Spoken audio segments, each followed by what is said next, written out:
In this lesson, we're going to learn how to save paths, convert paths into selections, and convert selections into paths. Let's begin, as always, in our Chapter 8 folder with the File Clipping Path. Now we're going to start out with a white layer. Let's select it in the Layers panel to make sure it's active. And in the interest of time, we're going to create a path with our Shape tool. Yes, our Shape tool. Remember, I mentioned earlier that we can create paths with the Shape tool if we select the Path mode. So in the Options bar, instead of the Shape Layer mode, we're going to click on the Path mode. We're going to use a custom shape. I'm going to change one option here. I'm going to select from Center. And in these shapes, let's choose a different shape library. In this right triangle, we're going to scroll down and choose Banners and Awards. We'll hit OK to replace the contents, and let's select this big old trophy. Now we're simply going to draw. And if you'd like to move the path while you're drawing it, simply hold down the space bar. That lets you move the path around the image until you have it precisely where you want it. That looks pretty good. I'm going to release the space bar and release the mouse button. It's important to understand, however, that when you create a path, it is not saved. The initial path is known as a work path, and you can see in our Paths panel, it is named this work path. Work paths are temporary. They are not saved with your document. If I were to close this file right now, this path would be lost forever. Not such a big deal in our case, but let's imagine for a second that this was a painstakingly hand-drawn path that we do not want to lose. We move to the Paths panel, click on the triangle at the top right, and Save Path. Very, very important. We get to name it. Let's call this Trophy. Now, no matter how much we modify it or edit it, it will be saved with our image in its most current state. Well, what can we do with paths? We've seen in the last lesson how we can stroke them and fill them, but we can also convert paths into selections. At the bottom of our Paths panel, the third icon from the left is a Load Selection button.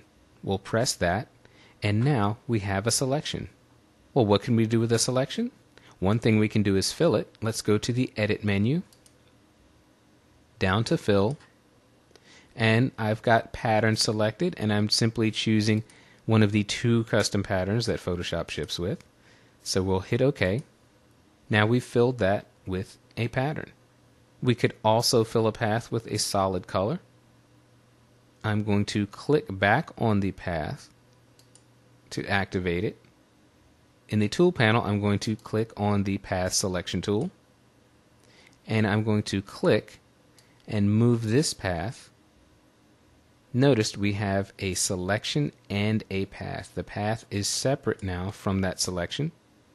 By moving this trophy path, we can make a selection out of it. So I'm going to go back to our Paths panel, click on the Load Selection button. Now we have a selection active where we moved the path. Again, back to the Edit menu, Fill, and this time we'll just use a color. Let's choose something down here maybe. Hit OK, OK again, and there we go. So once we have a path, we can easily convert it to a selection. We can use that to make shapes. We could use that to make cutouts over images. Lots of possibilities there. We can also do the opposite. Take a selection and convert it to a path. Let's see how that works. I'm going to turn off this top layer. I'm going to deselect that trophy by hitting the M key to switch to the Marquee tool and clicking anywhere in the image. There's also a keyboard shortcut to deselect. It's Control D on Windows, Command D on the Mac. And on this background layer, I'm going to go to Channels. In this image, I have saved an alpha channel that is actually a silhouette of this child. I'm going to show you what that looks like. There is our silhouette.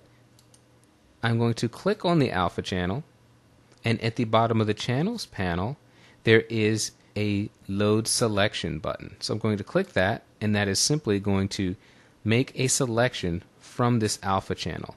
I'll turn our RGB channel back on, turn the alpha channel off. So now we have a selection, a tight silhouette around our subject. In the Paths panel, I can make a work path from this selection. It's the fourth icon from the left. I'm simply going to click. Now you can see that I have a work path. Now what did we say about work paths? They are temporary. If we close this document right now, that work path is gone.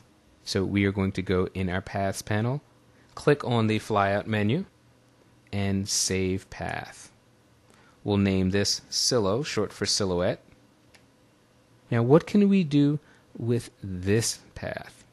Well, if you're working on an image that's ultimately going into a page layout program, such as InDesign, we can make what's called a clipping path. A clipping path will allow this image to be placed in a page layout and automatically remove the background image. Our selection is just of the child riding on this toy. The background, the sky, the mountain are going to be removed. We can convert our saved path, Silo, into a clipping path simply by going back to the top of the Paths panel and select Clipping Path. We're going to choose which item we want to make the clipping path. Here we have the choice between Trophy and Silo. We're going to select Silo and simply hit OK.